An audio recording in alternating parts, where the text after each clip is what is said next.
عبادت کی گئی تو وہ محرم کی 10 تاریخ تھی، ہم سب لوگ اتنا جانتے ہیں۔ باقی اور بھی تاریخ میں کچھ واقعات ایسے گزرے ہیں۔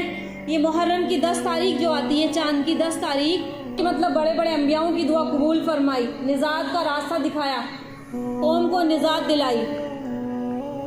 تو اس دن ہم لوگ اتنا کرتے ہیں، جو جیسے جاننے والے جو شیعہ حضرات ہیں، اس دن امام حسین رضی اللہ تعالیٰ عنہ کے شوق میں وہ ماتم بھی مناتے ہیں، جلوس بھی نکالتے ہیں، سب کو اپنا اپنا الگ الگ عقیدہ ہے۔ تو ہمارے نزدیک تو صرف اتنا ہے کہ اس میں روزے رکھے جاتے ہیں، اور ان دنوں میں روزہ رکھنا، روزے رکھے جائیں، عبادت کی جائے، ذکر اللہ میں مصروف ہو، تلاوت قرآن مجید کی تلاوت، ذکر اللہ، اور اچھائی کی طرف آؤ، گناہ چھوڑ دو، اچھائی کی طرف آ جاؤ، گناہ چھوڑ دو، شاید کہ ہمارا آخری وقت تو نہیں ہے۔ زمانے جہالت میں یہ یوم عاشورہ کا جو روزہ ہوتا ہے، روزے کے بارے میں بتا دوں تھوڑا سا۔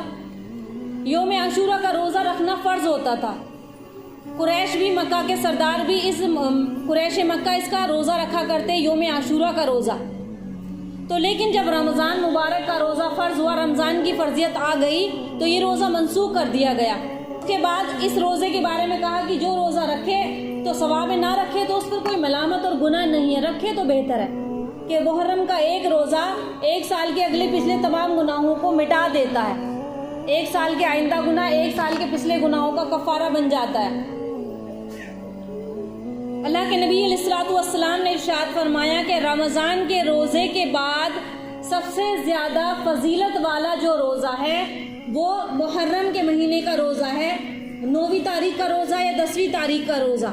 حضرت عائشہ صدیقہ رضی اللہ تعالی عنہ فرماتی ہے کہ زمانے جہالت میں قریش مکہ روزہ رکھا کرتے تھے، تو فرماتے ہیں کہ جب آپ صلی اللہ علیہ وسلم مدینہ منور آئے تو آپ نے یہ روزہ رکھا، لوگوں کو بھی روزہ رکھنے کا حکم دیا کہ آپ بھی رکھو، لیکن بعد میں جب روزے کی فرضیت ہو گئی تو اس کو منسوخ کر دیا گیا، پھر یہ روزہ رکھنا مستحب ہو گیا، آپ رکھیں تو ثواب، نہ رکھیں تو گناہ نہیں ہے۔ لیکن جس سال آپ کا آخری سال تھا تو اس وقت نبی علیہ الصلوۃ والسلام کی جب حیات طیبہ کا آخری سال تھا، اس وقت آپ نے یہ اعلان فرمایا، لوگوں میں یہ فرمایا، یہ بات بتائی کہ یہود بھی اس دن کا روزہ رکھتے ہیں، یہودی جو ہوتے ہیں وہ بھی اس دن کا روزہ رکھتے ہیں۔ کون سا؟ یوم عاشورہ کے دن کا روزہ، محرم کی 10 تاریخ کا روزہ۔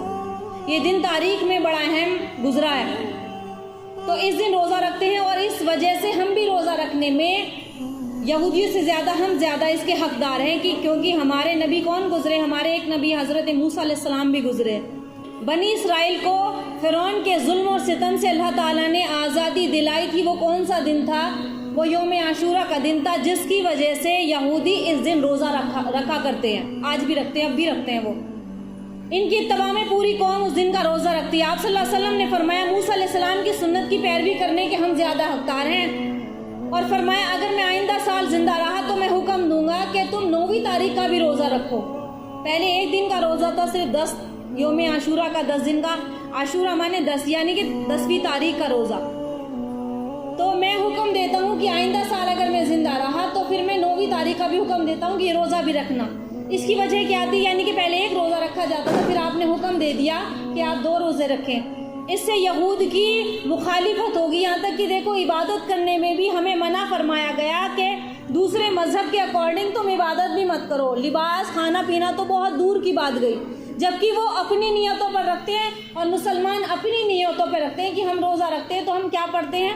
جو بھی دعا ہے وہ پڑھ لیتے ہیں کہ آج ہم نے روزہ رکھا اللہ کے نام پر، تو ہم نے جو نیت تو اللہ کی رضا کے لیے کر لی نا، اس میں تو ادھر سے یہودی نصارہ کا تو ہمیں مطلب نہیں ہے۔